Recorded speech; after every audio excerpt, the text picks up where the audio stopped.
Allah nous dit, subhanahu wa ta'ala, dans pas mal de versets, je n'adore pas Qul ya ayyuhal kafirun. Ce verset est clair. La a'budu ma ta'budun.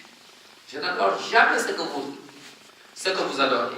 Wala antum a'buduna ma'a. Parce qu'il l'avait proposé au prophète, viens, on adore ton Seigneur pendant un moment, et toi aussi tu adores nos idoles pendant un moment. Aujourd'hui, il y a beaucoup de musulmans qui, malheureusement, dès qu'il s'agit, et on dit, mais regarde, bon, il faut être un petit peu souple, il faut être un musulman modéré, donc tu peux faire la prière avec eux dans leurs églises, c'est pas grave. Mais si, c'est grave.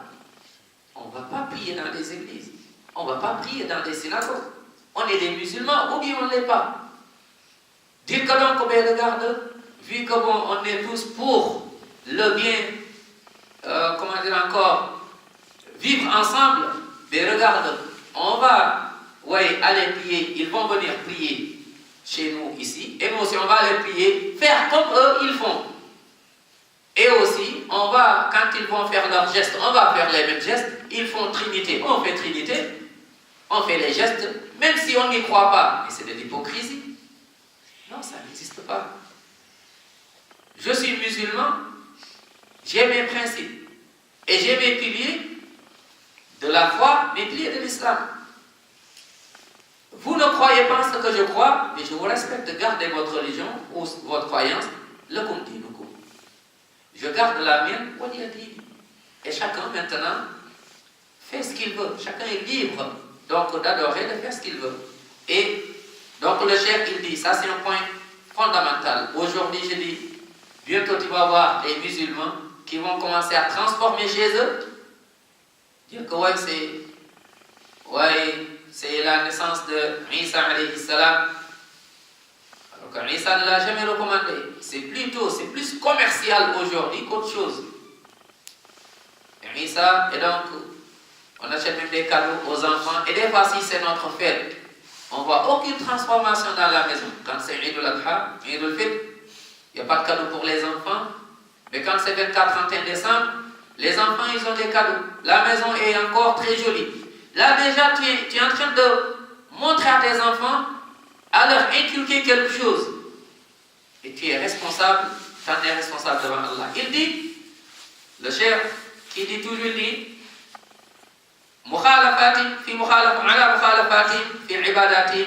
il dit également, également leur tenue vestimentaire. Il y a de ces tenues qui ne nous sont pas permises. Il y a de ces tenues qui ne sont pas permises. Moi, je suis musulman. Exemple, aujourd'hui, quelqu'un dit, moi, je suis musulman. Et regarde, je vais m'habiller comme les autres, je ne vais plus mettre le voile. Tu es libre. Mais en tout cas, islamiquement, ce n'est pas permis. Chacun est libre. Si tu veux, tu mets. Moi, je suis comme maintenant, regarde, je vais laisser mes cheveux parce que je suis une femme, il faut ceci et cela. Tu es libre, fais ce que tu veux, il n'y a aucun problème. Mais islamiquement, ce n'est pas permis. Après, chacun est libre de faire ce qu'il veut. Mais islamiquement, ce n'est pas permis. La femme musulmane a une tenue vestimentaire que l'islam lui a donnée. La pudeur est la base. Mais il ne faut pas se baser sur la pudeur comme le disent beaucoup de gens aujourd'hui. Ils disent, parce que cette pudeur trompe beaucoup de gens, ils disent que à l'époque, quand on parlait du voile, on parlait surtout de la pudeur. Si tu as la pudeur, même si tu n'es pas voilé, ce n'est pas grave. Non. Ça, il y a beaucoup de gens qui le disent. Ils disent que non, la femme, et ils font des comparaisons qui ne tiennent pas. Regarde, tu vois des femmes voilées qui n'ont pas de pudeur et des femmes non voilées qui ont de pudeur. Ça ne va pas. C'est comme une fois, ils ont demandé à un qui véhicule ses idées, par rapport à quelqu'un même un converti, qui lui a demandé. C'était dans son livre qu'il a écrit. Il dit, mais moi, avant je faisais, en fait je travaille dans une entreprise où on fait des choses haram, telles que donc l'alcool, le vin et tout. Et comment faire? Il dit, mais travailler dans ça, regardez, c'est des comparaisons qui ne tiennent pas. travailler dans ça est mieux que d'aller manier, tendre la main aux gens. C'est pas parce que tu ne fais pas ceci que tu vas faire cela. Non, c'est pas comme ça. Donc cette comparaison ne tient pas. Et également wa'adatihim, et aussi dans leurs coutumes, ils ont des coutumes, même si peut-être dans certains de leurs coutumes, l'islam peut l'accepter. Il y a certaines des coutumes, même nous, on a des coutumes, l'islam en a accepté, mais il y a des coutumes chez nous que l'islam a rejetées. Il y a des tenues vestimentaires chez nous que l'islam a rejetées, c'est la même chose. Avant qu'on rentre et qu'on voit l'islam, il y a des adorations qu'on faisait, et jusqu'à présent même, l'islam l'a rejeté. C'est la même chose. Il dit, le chef, وَبَعْدُهَا مِنْ فِعْلِهِ صلى الله عليه وسلم بِمُخَالَفَاتٍ فِي ذَلِكَ فَمَنْ شَاءَ الْإِطِّلَاعَ. Celui qui veut rentrer plus dans les détails, عليها فليرجع إليه. Retourne dans ce livre, حجاب المرأة المسلمة في الكتاب والسنة. Il dit également, pourquoi donc on doit éviter cette façon d'accompagner nos morts vers la tombe, أنها بدعة في العبادة مع معارضتها للسنة العملية في حمل الجنازة وكل ما كان كذلك من المحدثات فهو ضلال اتفاقا. Il dit également parce qu'à la base c'est une innovation. Là c'est son avis qu'il donne, rahmatullah alayhi, tout en sachant, comme j'ai dit, ça c'est la base. Mais si dans un contexte il n'y a pas de choix en ce moment, al-babu fihi wasi, on peut le faire, il n'y a aucun problème, sauf ce qui va être aussi interdit en ce moment. Il faut faire attention, il va le citer. Il dit, le cheikh il dit également annaha tufawwitul ghaya min hamliha wa tashyi'iha. Il dit également cela fait perdre le but premier. C'est-à-dire quand on prend tout le temps, par exemple si au bled on veut prendre la même pratique que nous on fait par exemple ici en Occident, parce qu'ici tu n'as pas de choix. En fait, tout simplement c'est ça. Ici il n'y a pas de choix. Est-ce qu'ici on peut porter le mort? C'est pas possible. On n'a pas de choix du tout. Ouais, on n'a pas de choix. Donc là, on est donc dans une daroura, on n'a pas de choix. Mais là où tu as le choix et que tu peux le faire, là en ce moment, faire comme le prophète a fait, c'est sûr, c'est ce qui est mieux. Sallallahu alayhi wa sallam. Pourquoi? Parce qu'il y a beaucoup de raisons dedans, il y a beaucoup de sagesse.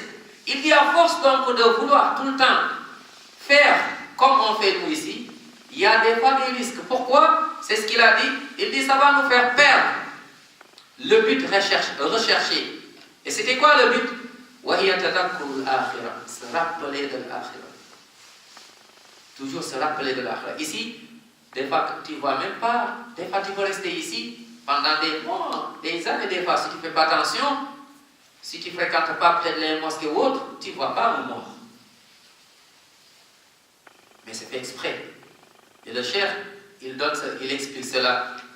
Il dit كما نص على ذلك الرسول صلى الله عليه وسلم في الحديث المتقدم في أول هذا الفصل بلفظ واتبعوا الجنائز تذكركم الآخرة. Il dit suivez donc le cortège funèbre, ça vous rappelle يوم القيامة.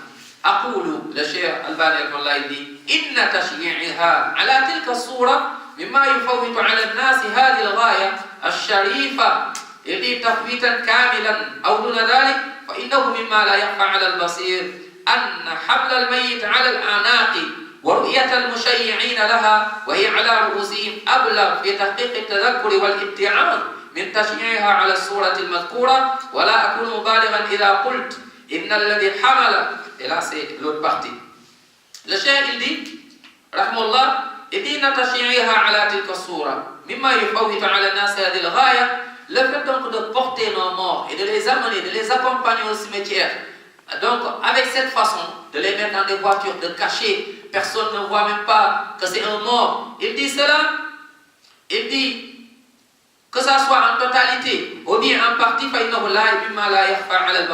il dit toute personne clairvoyante voit que quand on le porte comme ça, il dit et que les gens le voient. Les gens qui suivent le cortège funèbre le voient, ou bien quand ils passent devant le voient, ils disent c'est ça, ou bien ils le portent. C'est ce qui est mieux pour se rappeler de l'akhira. Effectivement, nous au bled, quand tu joues au foot, dès que tu vois un groupe de personnes venir tenir comme ça un mort, aussitôt tu ressens quelque chose. Ou bien tu vois quelqu'un même qui fait n'importe quoi, un fumeur, juste il fume. Tu le vois, dès qu'il voit quelque chose, tu le vois, il fait attention. Ou bien quelqu'un qui faisait quelque chose qui est interdit, ou bien des choses comme ça. Aussitôt tu as un moment de réflexion, un moment de méditation. Et tu t'arrêtes. Si tu voulais aller faire le haram, tu as vu que c'est une leçon pour toi, tu n'y vas pas. Et si tu n'hésitais pour faire un bien, tu y vas. Donc c'est un moyen le plus rapide pour se rappeler de l'akhirah. Il dit le cheikh, effectivement, cette parole, sadaqa, il a dit vrai.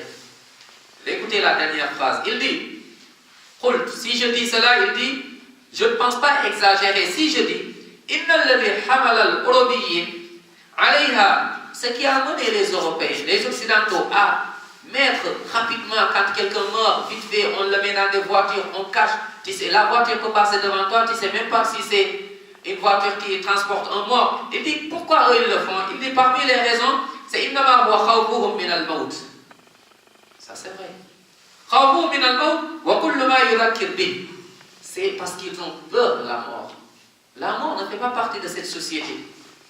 Parce que c'est une société, il le continue dit, bisababi taghallubil madda alayhim wa kufrin bil akhirah. Également, la cause c'est la prédominance du matérialisme. C'est-à-dire, on vit dans un monde où par le mot de la vie. On vit même des cimetières. Vous avez vu les cimetières ici, comment ils l'ont fait? Tu peux passer devant un cimetière, tu sens même savoir que c'est un cimetière. Nous, chez nous, dès que tu passes devant un cimetière, mais vraiment, ça te rappelle quelque chose. Même quand tu joues à côté, un ballon pénètre dedans, jusqu'à là, ça nous a traumatisé un peu. Mais c'est bien.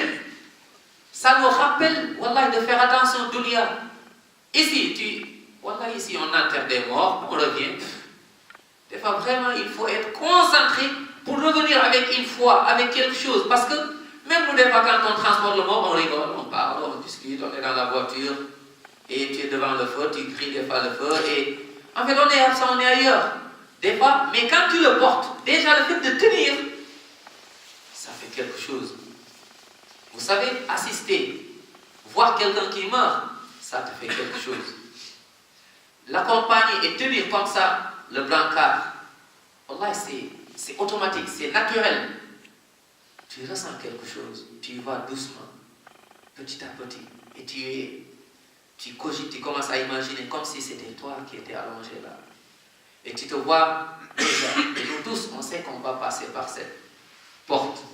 Nous tous, on ne sait pas quand, comme dit Allah subhanahu wa ta'ala, il y a 5 choses, il n'y a que lui qui sait. 5 choses, personne ne connaît ces choses. Inna Allah indahu ilm as-sa'a. Celui qui connaît quand est-ce qu'aura lieu Yawm al-Qiyamah. Il n'y a qu'Allah. Il a donné à Prophète sallam des signes. Mais même le Prophète sallam, il ne sait pas. Quand Jibril lui a demandé, qu'est-ce qu'il a dit? Man mas'oul anha bi'alam. Mais ça, celui à qui tu poses la question ne connaît pas mieux que toi qui me poses des questions. Il dit, mais donne-moi les signes en amaratiha. Il lui donne des signes qu'Allah lui a donné. Sallallahu alayhi wa sallam. Donc, l'heure, personne ne sait quand est-ce qu'on va aller. Mais on sait que c'est le jour du vendredi. Ça, on le sait. Question?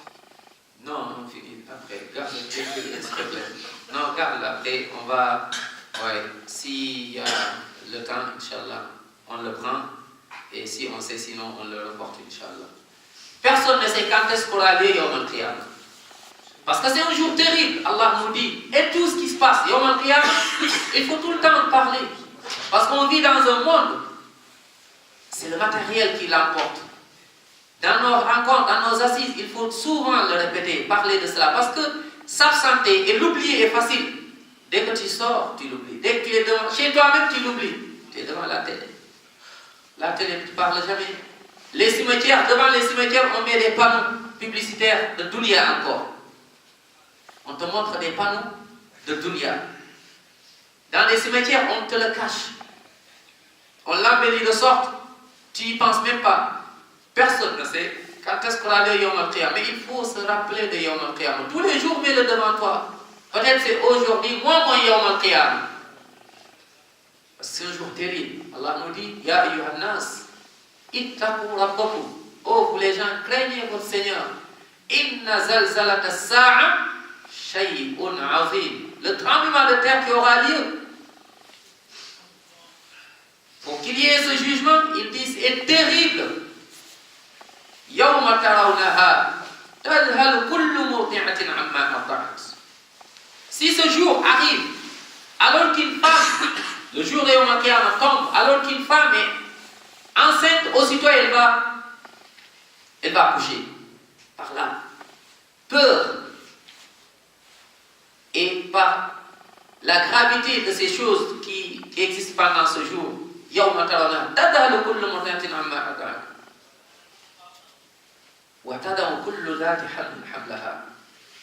Si tu as un nouveau-né, tu l'oublies. D'habitude, quand tu accouches ton fils, tu le prends. La première chose souvent que les parents font, c'est de le mettre, machallah, contre leur poitrine. Ça, machallah, parce qu'on a coupé le cordon ombilical maintenant, mais il est toujours dans son, machallah, dans son cœur. Les gens sont comme des gens ivres. Ils perdent de connaissance. C'est seulement le châtiment est dur. Parce que ce châtiment engendre tout le monde. Allah nous dit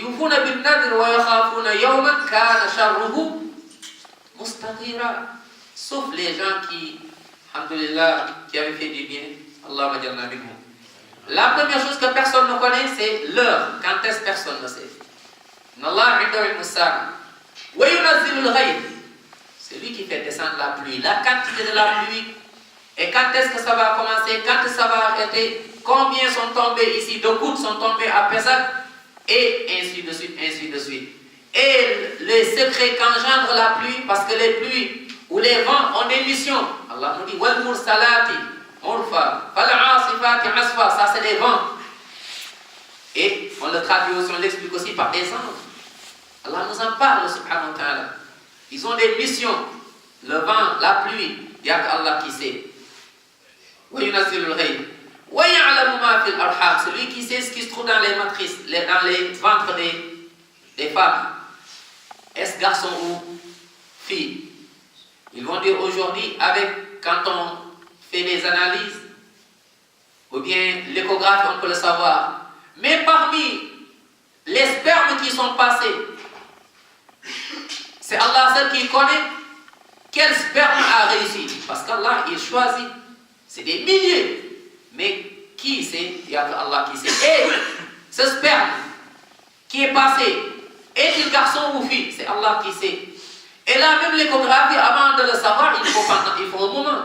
Mais Allah, c'est dès le départ. Dès le départ. Ce qui vient de l'homme, également de la femme, cette rencontre, qui donne quoi? C'est Allah seul qui sait. Subhanahu wa ta'ala. Khuliqa min ma'in dafiq. Yakhruju min bayni sulbi wa tara'i. De l'homme et de la femme. En ce moment et avant même, Allah il sait de quoi il s'agit. Garçon ou fille, des jumeaux ou des jumelles, Allah seul sait. Combien? Est-ce que il va naître? Est-ce qu'il va grandir? Qu'est-ce qu'il va devenir? Ainsi de suite. Il n'y a qu'Allah qui le sait.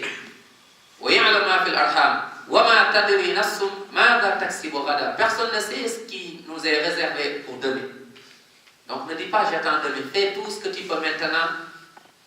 Demain, c'est Allah seul qui sait comment ça va être. Et personne ne sait dans quel pays il va mourir, il va être enterré. Nous tous, peut-être, on sera enterrés ici et personne ne sait. Donc le cheikh, il dit, rahmahullah, pourquoi les gens, ils mettent les morts dans des voitures, ils le cachent, il dit, surtout chez les Européens, c'est comme ça il a dit. Cheikh Al-Bani, il dit, Inna alladhi hamala al-Urubiyyin. Il dit alayha innama huwa khawfuhum min al-maut, parce qu'ils ont peur de la mort. Wa kullu ma yudhakkir bihi, et tout ce qui rappelle de la mort, بسبب تغلب المادة عليهم وكفر بالآخرة. De par la prédominance donc du matérialisme, également donc de leur mécréance, parce qu'ils ne croient pas qu'un jour viendra, et ce jour terrible dont on a parlé tout à l'heure, Yawm al-Qiyamah. Et le cheikh il dit الرابع أنها سبب قوي لتقليل المشيعين لها والراغبين في الحصول على الأجر الذي سبق ذكره في المسألة السابقة. Il dit من هذا الفصل ذلك لأنه لا يستطيع كل أحد أن يستأجر سيارة ليشيعها. Il dit également c'est plus facile. Si on demande aux gens tous donc de suivre avec leur voiture, ceux qui ne sont pas véhiculés, il dit ils vont avoir donc des problèmes. Il dit également les participants aux obsèques, il dit ça va être dur, et même les récompenses. Donc le cheikh il dit c'est la raison pour laquelle faire comme a fait le prophète sallam, porter les morts, les tenir comme ça et les accompagner, ça nous rappelle plus al-akhirah et il y a plus de hasanat, et ainsi de suite. Il dit sauf dans des conditions où il n'y a pas de choix, comme nous ici, on sait qu'il n'y a pas ce choix. Et le dernier il dit wal khamis an hadhihi sura la tattafiqu min qarib wala min ba'id ma ma'urifa an ash-shari'at al-mutahhara as-samha. Il dit من البعد عن الشكليات والرسميات لا سيما في مثل هذا الامر الخطير الموت. والحق اقول انه لو لم يكن في هذه البناء الا هذه المخالفه إذ لكفى ذلك في ردها فكيف إذا انضم إليها ما سبق بيانه من المخالفات والمفاسد وغير ذلك مما لا أذكره. Le cheikh il dit donc cette façon de faire, il dit et cette façon donc que les gens font pour accompagner toujours les morts, il dit c'était pas connu à l'époque comme on l'a dit. Il dit ni de près ou de loin. Il n'est ni près ou loin de ce qu'a pratiqué le prophète ou bien de ce que la charia de pureté, également à samha, de tolérance, donc à accepter ou bien à enseigner. Il dit, voir les protocoles, des fois qu'on voit quand on rentre dans des choses administratives, il y a trop d'apparence et de protocoles. Il dit, mais surtout, cette gravité, pendant ce moment où on doit tous garder notre souvenir à la mort, il dit, je dis la vérité. Vraiment la vérité c'est quoi? C'est que s'il y avait que cette divergence ou bien s'il y avait que cette déviance, également ces déviances et ces méfaits, il serait suffisant, c'est-à-dire donc le fait de s'éloigner de la sunna du prophète sallam. Il dit donc quand il y a un mort, wal qiyam laha mansoukhun alaha wa huwa ala naw'ayni. Il dit également, quand quelqu'un est mort et on passe devant lui, les gens se lèvent. Il dit ceci est abrogé. Avant donc ça existait. Qiyamul jalis idha marrat bi. Quand quelqu'un passe, un mort et les gens se lèvent, il dit ça existait mais maintenant c'est abrogé, c'est-à-dire ça n'existe plus. Il dit également wa qiyamul mushayyi' laha 'inda intihaiha ila al-qabr hatta tuda' 'ala al-ard. Wa dalil 'ala dhalik hadith Ali radiyallahu anhu. Il donne également, il dit le fait que celui qui l'accompagne aussi se lève quand le convoi arrive, il dit arrive à la tombe. Il dit puisque le brancard, pour que le brancard soit mis à terre, la preuve c'est, il dit, Ali ibn Abi Talib raconte que qama Rasulullah sallallahu alayhi wa sallam lil jinazati faqumna. Il y a un cortège funèbre qui est passé, le prophète sallam s'est levé. Il dit nous aussi on s'est levé. Après, il s'est assis, nous aussi, on est resté assis. Il dit, Kana yaqumu fil janaiz. Avant, il le faisait, mais maintenant il ne le fait plus. Il dit, Thumma jalasa ba'd. Et maintenant, sallallahu alayhi wa sallam, donc il a arrêté quand un cortège funèbre passe, il reste assis. Salawatu rabbi wa salamu alayhi. Il dit également, Shahidtu. من طريق واقد بن عمرو بن سعد بن معاذ قال شهدت جنازة. Il dit j'ai assisté à un cortège funèbre في Bani Salama. Il dit فقمت, je me suis levé. C'est celui-là qui explique Waqid ibn Amr ibn Sa'd ibn Mu'adh. Il dit j'ai assisté à un cortège funèbre dans donc la famille ou la tribu donc de Salama. Il dit فقمت, je me suis levé. فقال لي نافع ibn Jubayr. Nafع ibn Jubayr me dit ijlis, assieds-toi. فإني سأخبرك, je te raconterai, je te dirai في هذا بثبت. Je vais te donner une preuve. حدثني مسعود بن الحكم الزرقي. Il dit, celui-là m'a dit, annahu lui, Samia, il a entendu Ali ibn Abi Talib, radiyallahu anhu, les sahabats ajma'in, de rahbatil Koufa, à l'esplanade donc de Koufa, où il disait, Kana Rasulullah, sallallahu alayhi wa sallam, le prophète sallam, avant, il faisait quoi? Kana sallam amarana bil qiyam, il nous recommandait de se lever quand un cortège funèbre passe, bil janaza, et après il a délaissé cela, maintenant il reste assis, wa amarana bil julus, il nous a recommandé donc de s'asseoir, le prophète alayhi salatu wassalam. Donc on va s'arrêter là, Inch'Allah ta'ala. Donc voici quelques explications qu'a dit donc le cheikh rahmatullahi alayhi. Et le dernier point, il dit wa yustahabbu liman hamalaha yustahabbu, donc c'est pas yajibu, yustahab, donc c'est recommandé, c'est pas une obligation. Si tu le fais c'est bien, si tu le fais pas, tu n'as pas de péché. Il dit anna liman hamalaha, celui qui porte an yatawadda'a liqawli, celui qui porte un mort, le cortège funèbre, après le retour, donc qu'il fasse ses ablutions. Mais c'est juste de recommander, c'est une sunna. Si tu veux, tu le fais, c'est pas une obligation. Le hadith, il dit man ghasala maytan, celui qui lave un mort, falyagtasil, lui aussi qu'il prenne sa douche. Wa man hamalahu falyatawadda, mais celui qui l'a porté, qu'il fasse simplement le wudu. Mais c'est pas une obligation. Donc quand il lave un mort, si tu veux, tu douches, si tu veux, tu ne douches pas. Et celui qui porte, si tu veux, tu fais après les ablutions, si tu veux, tu ne fais pas. Wa hadithun sahih kama taqaddam bayanu fil mas'ala. Donc as-sabiqa. Donc on s'arrête là, Inch'Allah. On a fini cette partie. Donc le fait de porter un cortège funèbre, donc dans ce livre Ahkam al-Janaiz wa Bidamuha. Donc voici une sunna ou bien des sunnah à connaître et à pratiquer, Inch'Allah ta'ala. Et prochaine fois, Inch'Allah, on va essayer d'expliquer voici un livre donc de Cheikh de Cheikh Albani, donc des questions-réponses, donc pratique funéraire, 40 fatwas des savants, 241 innovations énumérées par le Cheikh Albani. Donc voici un livre important, et comme celui-là aussi en arabe, il y en a aussi en français, et celui-là aussi c'est des questions-réponses concernant et comment on fait. C'est un très bon livre, vraiment il explique comment donc, on fait le lavage et tout ce qui, mashallah. Donc si on peut l'avoir, toujours lire aussi, et essayer donc de l'apprendre et aussi de lui faire comprendre ou bien de l'enseigner à la famille. C'est important, Inch'Allah ta'ala, parce qu'il y a beaucoup de sunnah aujourd'hui qu'on ignore et beaucoup de choses qu'on fait alors que le prophète ne l'a pas fait, sallallahu alayhi wa sallam, quand il s'agit donc des morts ou bien ce qui concerne les cortèges funèbres ou bien en tout cas ahkam al-janaiz, donc concernant les règles funéraires. Inch'Allah ta'ala, qu'Allah nous fasse connaître, comprendre notre religion et qu'Allah fasse que tout ce qu'on dit est fait, soit que pour lui, Jalla wa ala, et qu'Allah nous préserve de tout ce qui contredit le Coran et la Sunna du prophète alayhi salatu wassalam.